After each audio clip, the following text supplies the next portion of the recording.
Welcome everyone to another Future of Space. Today we have Daniel Faber. He's the CEO of Orbit Fab. He's also an advisor for space ventures. Daniel, welcome to the Future Space. And by the way, a big congratulations for yesterday's announcement. Do you want to start with that and share with the audience what happened? Thanks, Daniel. Great to be here.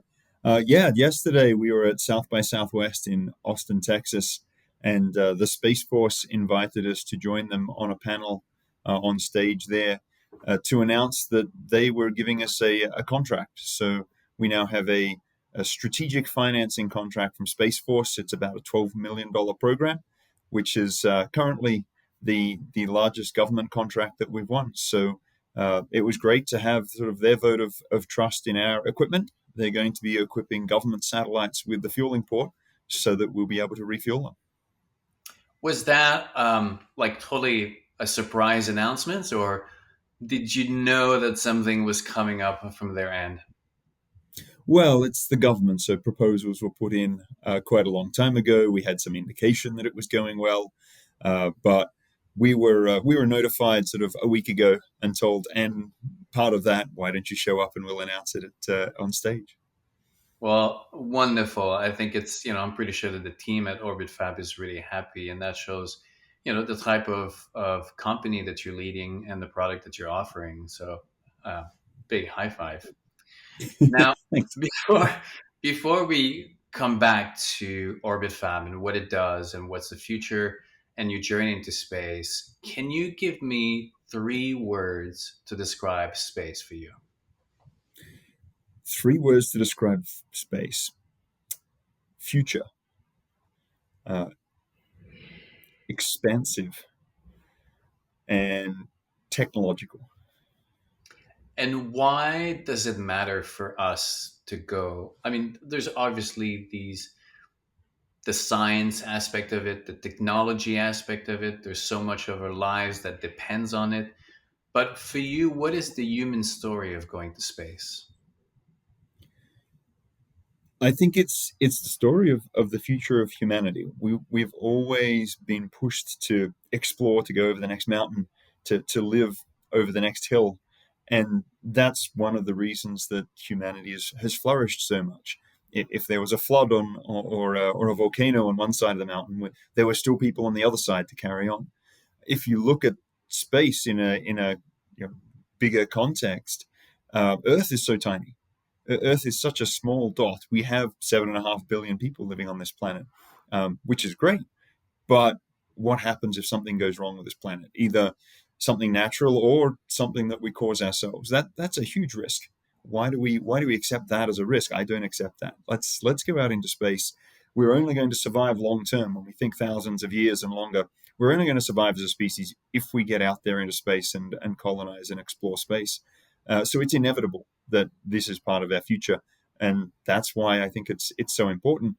The great thing about being alive right now is we get to see it happen. We get to see that shift where we go from all living on one rock to being able to live elsewhere within our lifetimes. That's going to happen, and we can look back and say that's where we came from. I had this realization not too long ago that it was the first time that I found myself thinking like this. That by the time I'm 90 years old and about to kick the bucket, I will be missing out on so much. And prior to that moment, I was like, the earth is the earth. Like we'll have to figure out how to live with the limitation. But now it's like we're at that new book, and I'm gonna be like, I wish I could be living for longer. The greatest thing about exploring and developing space, no matter how far we go, no matter how much we develop and how far out we go, we're only ever going to be just beginning, Yeah, and that's incredibly exciting. and that's the success of the human species. The art the humankind has been able to manage the unpredictability and the chaos of nature and doesn't have really a system other than throwing things on the wall and see what works and what doesn't work. And if a volcano erupts and then there's a bunch of species that disappear, well, it is what it is. But the humans have been able to kind of safeguard their evolution by navigating that unpredictability and that chaos. And this is exactly what we're going to be doing going to space, is that we're taking it just to a new level, but it's exactly what we've been doing for thousands of years. It's just that now we're going to space as opposed to crossing the ocean. And more than just humanity getting out there, we're going to take life with us. We're going to take biospheres with us, and bring all of the things that we enjoy on Earth. We're also, I think, by moving mining and heavy industry off Earth, we're going to be able to preserve the Earth better. I'd much prefer to see us doing those things outside of the current environment, and being able to look at Earth and preserve Earth in a way that we can't right now, while still being able to expand humanity outwards. I think it's going to be the best thing for the Earth as soon as we're able to mine and outsource.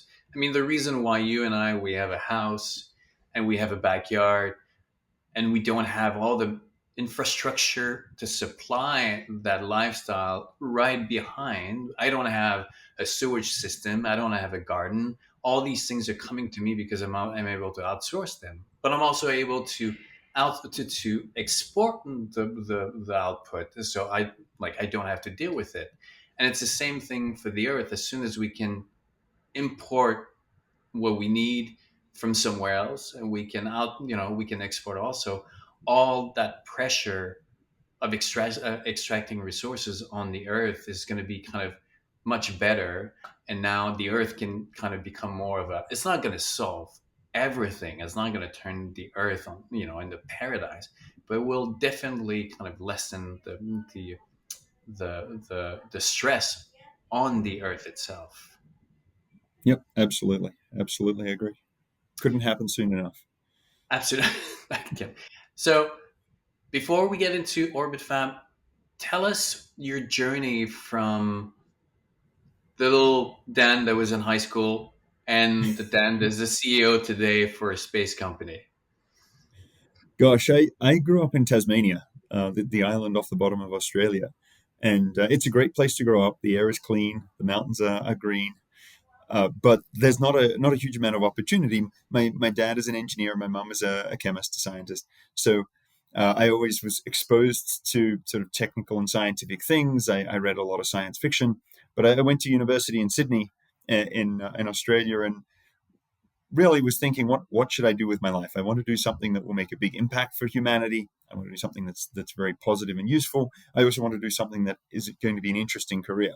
And so I decided that we should create permanent jobs off Earth. We should start to get off this rock. And so I wrote down in my first year of undergraduate a list of industries that I thought could pay for the first permanent jobs in space. And that list, I only had two things at the time. It was tourism and mining. I've since added manufacturing and entertainment content. There's a few other things, but my list was tourism and mining, and I decided that I would work on asteroid mining. And so I got my mechanical engineering degree, and then I argued my way into some interesting jobs in Europe and Canada and the US. And then I started to build companies, first with terrestrial mining, and then satellite communications.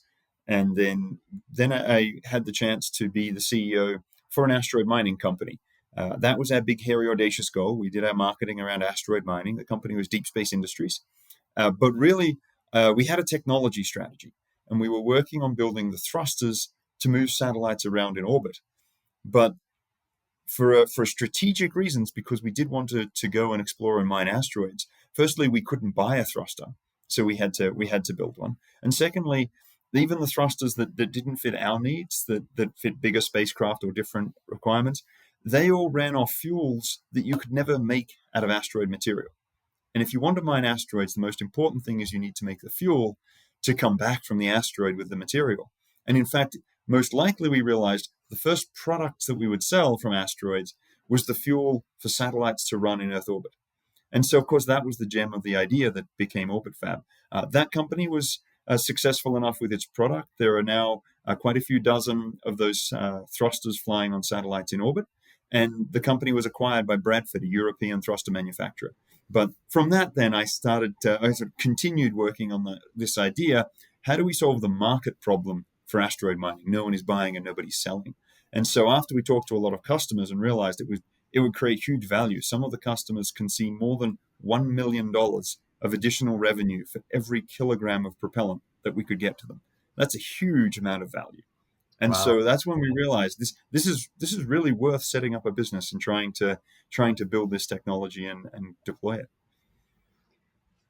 By the way, are you the only one on your from back home that ended up in space? Do you know anyone else in where you grew up that actually took a similar, or your parents were like, "What are you, what are you trying to do?"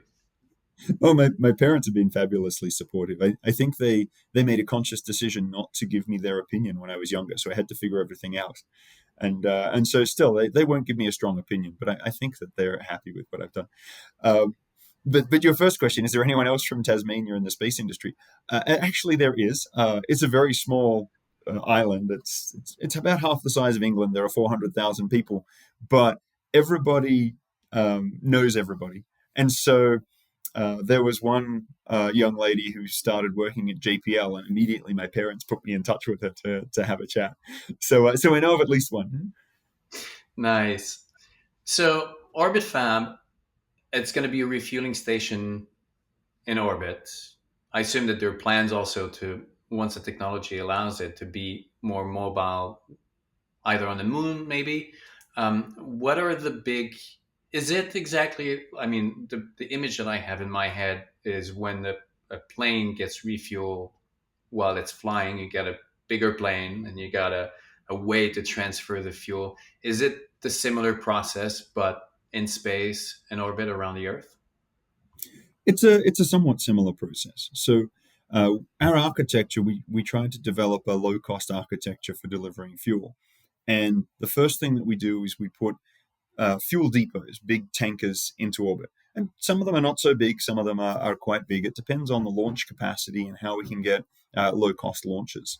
But then we have the fuel depots that have lots of fuel, and then a fuel shuttle, which can get the fuel from the depot and deliver it to an operational satellite. And so we need both of those parts of the architecture. And so, from a user's perspective, they have their satellite. If they need a small amount of fuel, then a small shuttle can come and deliver it and dock directly, pump the fuel across, and then leave. If they need a lot more fuel, maybe it's a bigger fuel shuttle, and we'll have a couple of different types of fuel shuttles to be able to do that. But yeah, we have effectively a self-driving spacecraft. We take a lot of the technology from self-driving cars, and that's what our fuel shuttle does.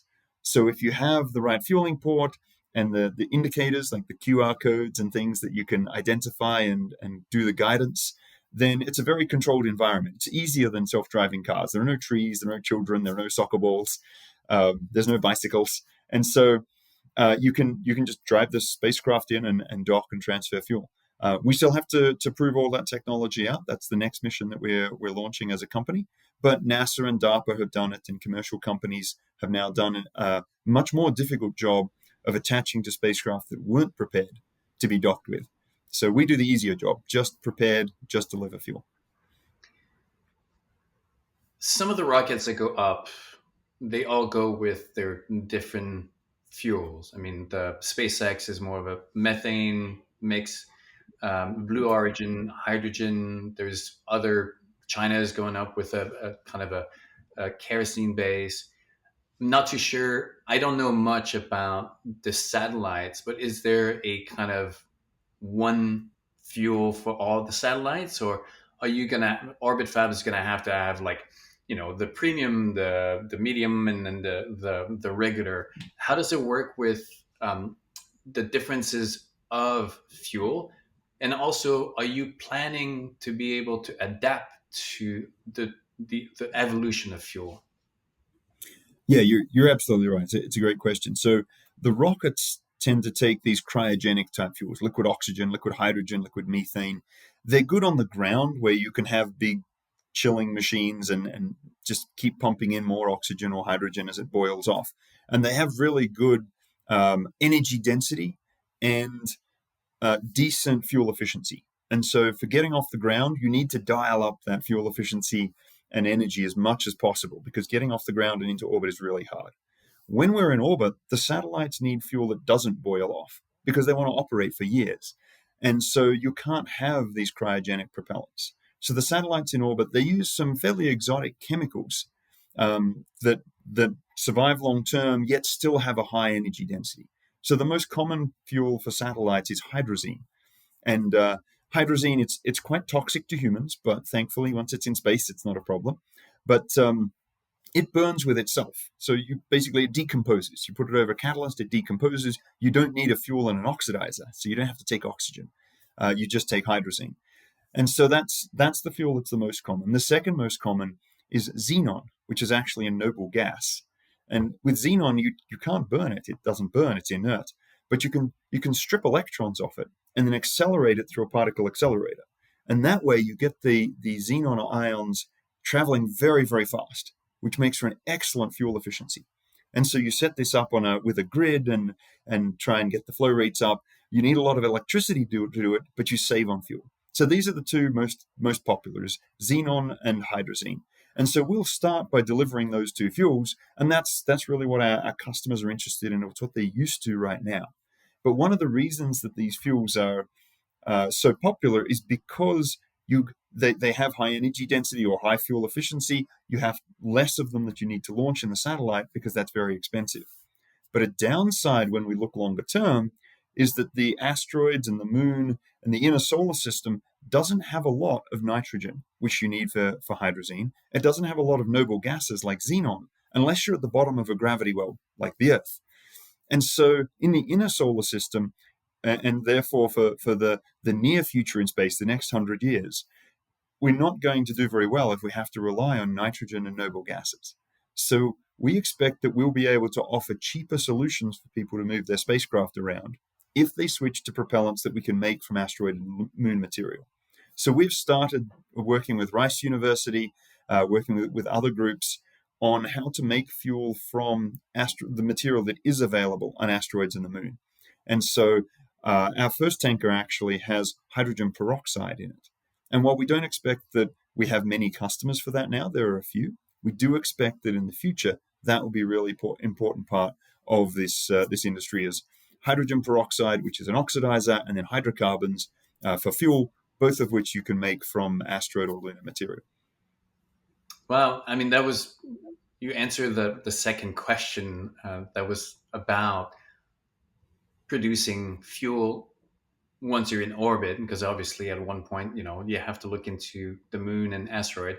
When you're on the moon, it doesn't make sense to constantly bring fuel from the Earth. And as we venture, further and further away, we're gonna have to figure out how to get that resources. That's one of the reasons why I wrote about the going to space will bring a revolution in recycling, because that atom of carbon that you bring on board when you leave it's more important than gold. You cannot just like open your door, your spaceship door, and throw those garbage away, because they're so valuable. You're gonna have to figure out how to reuse and recycle over and over these atoms of carbons that are just priceless.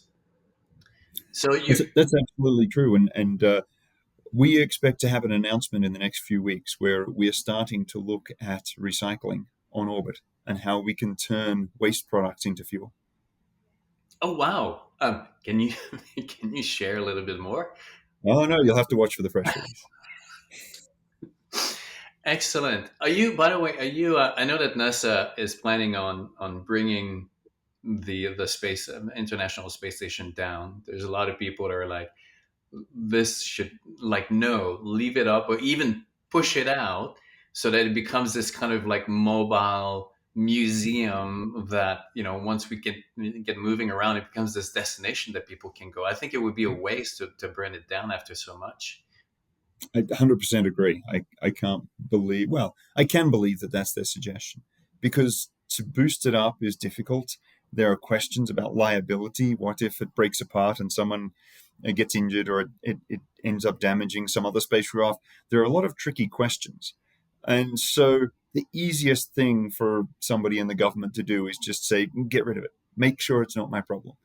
It's harder to think about how to solve the problem creatively and really make something valuable, like a museum out of it, or even if we just melted it down and recycled it, right? It's a huge amount of mass in orbit that we could turn into interesting things. I hope in the next several years that idea gains traction and people are able to figure out how to do that cost effectively. But yeah, at the moment, NASA's baseline plan is just to remove it from orbit. So it would be a lot of energy to actually push it out. Like it would demand a lot of fuel, I assume, that it doesn't have on board. Yeah, at the moment, to boost it, we rely on the Russian Progress vehicles, which have fuel themselves. So they dock, bringing cargo and food and water and things for the astronauts, and then they use their onboard thrusters to slowly push the space station like a tugboat. Okay. The station does have thrusters itself, which it can use, but usually they use the tugboat method. If you wanted to boost the station, the real thing that you're fighting against is atmospheric drag. You have to get it high enough so that the drag is lower. The atmosphere is dropping off. There's not very much left there, but the Yeah. station is big and hollow. And so they have to constantly boost it up. The reason they keep it so low is because when you launch a resupply, if you don't have to go high, you can take more cargo. So Okay. they've optimized for how much cargo you need to bring and a bit more fuel versus using that extra fuel to get higher. So you don't have to boost with the fuel, but you need to use the fuel to get the cargo there. So right now it's optimized for an operational orbit. The orbit where you would store it long term, it's quite a bit higher. And so the amount of fuel that you need to bring it up there, it's not insignificant at all. But it definitely could be done. Okay. I love I love the fact that we're now at the stage of thinking of the liability and the insurance and someone suing for an internet for a space station that you would push push out into space. What if an alien, a life form, somehow, one day it just comes across and then they cut themselves, or like now they're going to sue, the U.S. government. What These are else? the things that they think about. And it's I love all these new conversations that we're having that before that were not even, it was a realm of science fiction. And, I love science fiction, but for me, it was always science fiction. There was never the idea that this was possible. And that was my big aha moment, early 2020, after, spending 15 years as a solo wilderness explorer, more into the nature and using nature as a framework for personal transformation and telling the story of the human species within nature, but realizing that life was never meant to stay on Earth, because otherwise, what would be the point for life? There are other um, spots of life in the universe. The universe is a living organism. Not that I want to give it a personality, but it has a dynamic life life force. And just like life wants to connect on the Earth, it also wants to connect in the universe. So now, from the perspective of the planet, for the first time in 4.6 billion years, there's a species who has the capacity to transform the planet from a single planet to a multiplanetary life system. And it is going to be, I think, evolutionary wise, as big of when single cells became multi cells. It's a bigger scale, but that's what we're talking about. We're about to quantum leap in evolution, and it's fascinating. I think that's a great analogy. And if you look at biological history, that when life went from single cell to multi cell organisms, there was such a proliferation of new forms and effectively new ideas of how life could organize and what have you. They called it the Cambrian explosion. And if you look in the geological record, all of a sudden there's this massive variety of things. When we go to space, I think that's exactly what we're going to have. We've got the opportunity to set up new societies, new ways of organizing. We'll have an explosion of what it means to be human, different ways to experience life. And we take the biosphere with us, we take everything else with us, we get to see new planets and things. That is going to be absolutely fascinating. So OrbitFab is going to become I guess, the chevron of the X in the space. I can see these little fueling station. There was a at the beginning when Elon started to talk about Mars. and terraforming Mars, my first thought was like, yes, of course, let's go and terraform Mars. But then after some thinking, I realized that Mars will never. It makes no point to terraform a planet that doesn't like. It will take too much energy to make it happen. Like it doesn't make sense to try to um, take a middle America village and try to turn it into a New York City. There's New York City, and then there's LA, and then there's a bunch of little villages, and there's a road in between all these different outposts. And so, what I think is going to happen with the Moon and Mars and all these other planets is that they're going to be outposts. You're going to have settlements on them, but they're going to be more outposts and linked those other planets that are rich in resources like Earth. So you don't have to terraform places, but you just have to kind of make a set. And I do believe that the expansion of life in the universe is going to follow the same logic of on Earth. It's going to follow water. There's plenty of water in the universe that we now know. Either it's a form of ice or other, but we're going to fit that is going to be the way that we actually venture out and settle. What do you think about that? Yeah, I think that's that's absolutely right. The when you look at terraforming Mars, it's all or nothing, right? You have to change the whole atmosphere of a whole planet. That is a lot to do. It's going to take a lot of time. It's going to be much easier to take an asteroid apart, which is already in a zero gravity environment. You don't have to land on asteroids; you sort of dock with them, and they're full of metals. They're full of carbon and oxygen and hydrogen, and we can make environments out of that material. We can grow plants. There's lots of things we can do. So we can take apart the asteroids and turn those into habitats. And there are millions of asteroids, literally millions of asteroids. Some of them are enormous. There's more material accessible in the asteroids than what we can actually reach on Earth at the moment, because the deepest mines that we make are only a few kilometers deep. So we can only access the shell of material around the surface of the Earth. And if you were to put that into a bowl and say this is the Earth material we can access, the asteroid material we can access is actually much, much more. And so that's why I think our future is living in free space. It's not living on the surface of planets. I'd like to be able to live in space and visit the planets and see what they're like. But I believe that we'll have billions and maybe trillions of people living in habitats around the sun, and then one day we'll figure out technologies to go further afield as well. Yeah, and I think that one of the big breakthrough innovation that's going to happen in that next evolution is going to be transport mobility. There's going to be a way that allows us to travel. The scale of the universe demands it. First of all, I wrote how we will live longer because the scale of the universe demands it.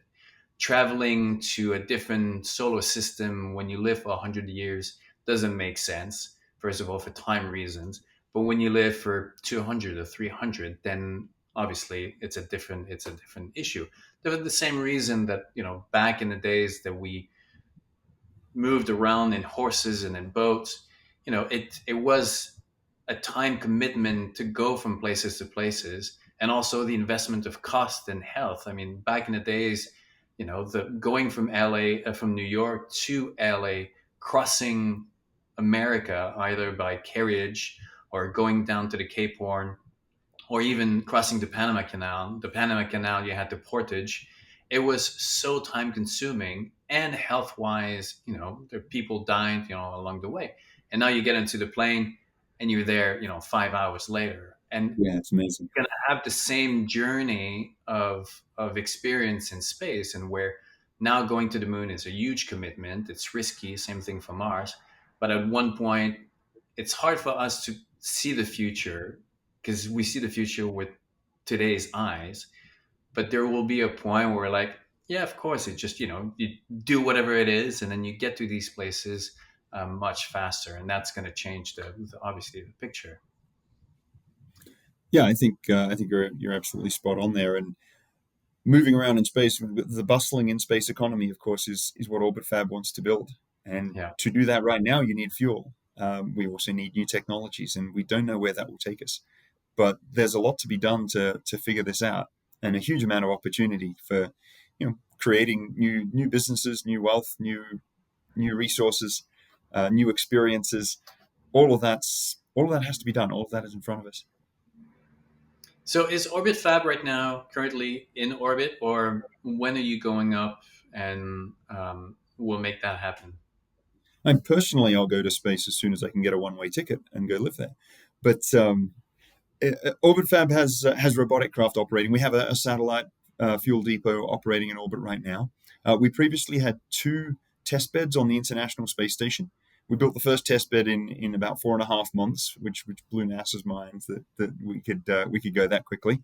But it was crew rated. It was all done to their safety specifications, and we were able to test pumping water backwards and forwards. And then actually we became the first private company to resupply the space station. We pumped the water into their water system.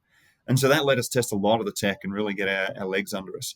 So we did that a few years ago in the first year that the company was active. And then just last year, we put up the first operational fuel tanker. We now have launches booked for the next three spacecraft going up. So it's quite a busy time right now. So you would go live. I mean, you said that you would prefer live in orbit than on a planet. Would you go live on the moon if you could? Well, like I said, I'd prefer to live in free space than the bottom of a gravity well. It's if you get out of a gravity well, why go back? There's a lot of reasons why I think that it's going to be much easier to live in free space as well. And we've learned from the International Space Station that microgravity slowly kills you. It's not very good. But we also know that you can spin something, and the centripetal force will act. That is effectively artificial gravity. And so we need to be on the inside of spinning habitats and spinning space stations. That research hasn't been done yet, but that's what will allow us to live long term in space. On the moon, you have zero point 0.1 gravity, and we don't know yet whether that is enough to overcome the effects that we see in zero gravity. And similarly, Mars is zero point 0.3 gravities. So yeah, it's a lot more tests need to be done to see whether we can live on the moon. It's covered in dust, which is very sharp edged and very difficult to work with. Mars is covered in perchlorates, which are very toxic. So there's a lot of difficulties living in a natural environment on those planetary bodies and the moon. With the asteroids, with the material that we might get in free space, it's going to be all built environments. We're going to take that material and process it and have much more control over that environment. For better or for worse, we'll then have to build our own wildernesses and places of nature and biospheres inside those floating habitats. But I look forward to engaging architects and engineers when we get ready to do that and build those habitats.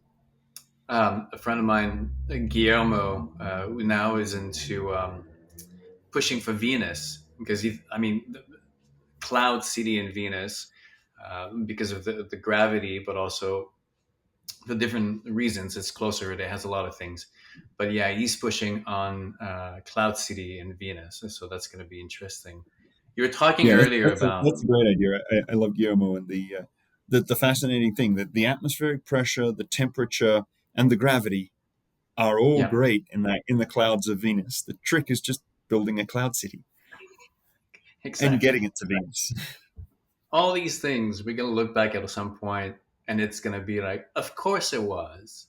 Like the when people try to compare the past to today, they look at it with today's mind. Like when I've had this argument with many people when say, oh, today's migration or expansion into space cannot be compared to when the European or when people set on the ocean because like it's on the boat. Like you can't compare going to space and going on a boat. And I'm like, this is now how you have to look at it. You have to look at the challenge that it represented at that moment. It was costly. It was super hard. They went on also almost on a suicide mission. They had no idea where they were going. They didn't have the instrument. We look back and we're like, this was like a piece of cake. But that's for them, it was totally different. And it's the same thing for us. Right now, going to space seems to be so impossible or really dangerous. But in 100 years from now, we'll look back. Oh, well, now that was just they just had to turn the switch on, and then that's it. Yep. Very true. The there was I wrote about how like this relationship with challenges, the even sewers. You know, back in the days, we never thought that sewers was an issue until everybody, you know, until it becomes too much. And the city of Chicago, when it started to build, they didn't think of a sewer system. They never thought that it would be an issue, and then it became an issue, and then it became too much of an issue, and then when they couldn't avoid it anymore, they literally raised the entire city and built. And this is for me, this is what we can do. I think that life inherently is always pushing to the breaking point. This is what life is. Every organism has the capacity to destroy their environment, because every organism is basically eating their way through their environment, but they're balanced by other agents that control that growth, either time or predator.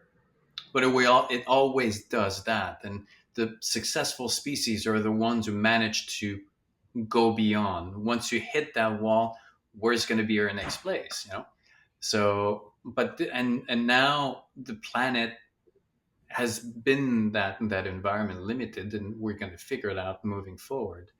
Um, just want to circle back, not circle back, but when you were saying the mining asteroid, there's going to be, you know, obviously the quantity of minerals that are present on asteroids, it's not comparable to what we have on Earth.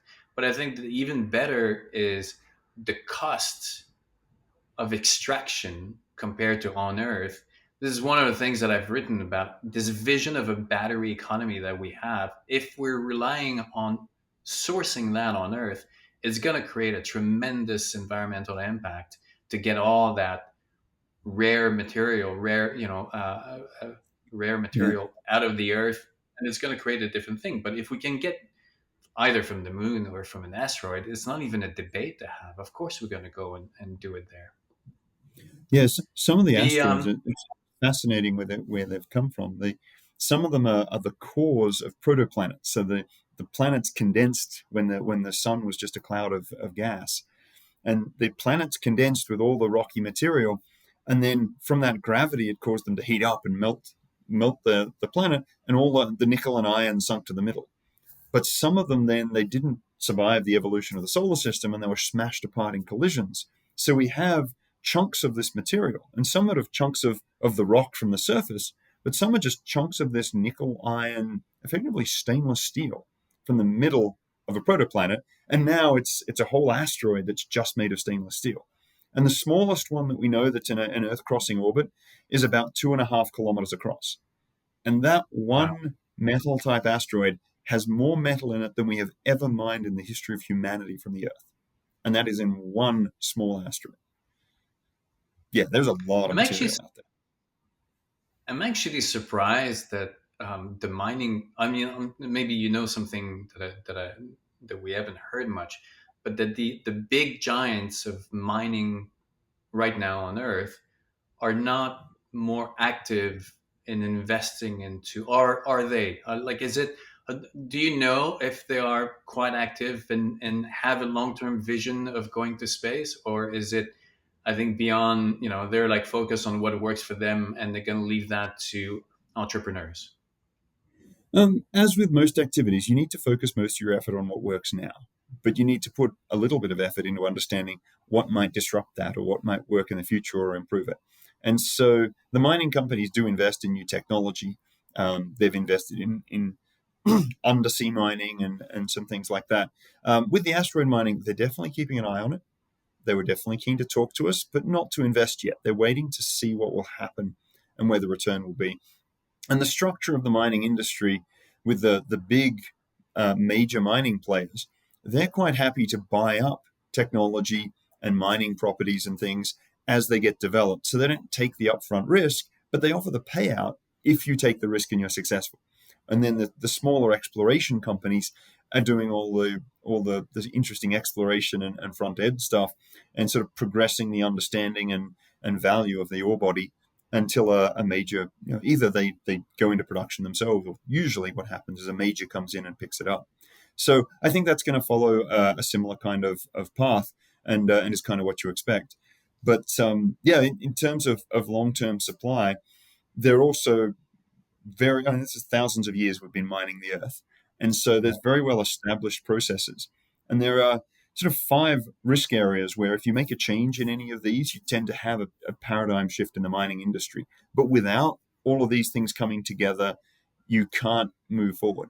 And those are, you need a market, you need to have somewhere to sell the material. And there's examples like radon or radium. The price of radium was so high, they were paying almost $1 million a gram at one point. Right. So it sprung mines up around the world. But as soon as we had nuclear reactors and we had cobalt 60 coming out of the reactors for medical treatments and instrumentation, we no longer needed radium, and all of that crashed. Right. So the market evolutions can be a real driver. And this is where the rare earth metals and things used in cars and batteries and the like can end up driving more interest in what's available in the asteroids, because we definitely find high concentrations of those metals there. The second thing, of course, you need geological understanding. And we don't understand enough about the asteroids. We actually understand more about the asteroids than the moon in many respects, because we have lots of meteorite samples. Whereas the moon, we have less Yeah. samples. And so we need to do more geology on the moon to understand where the concentrations of minerals might be.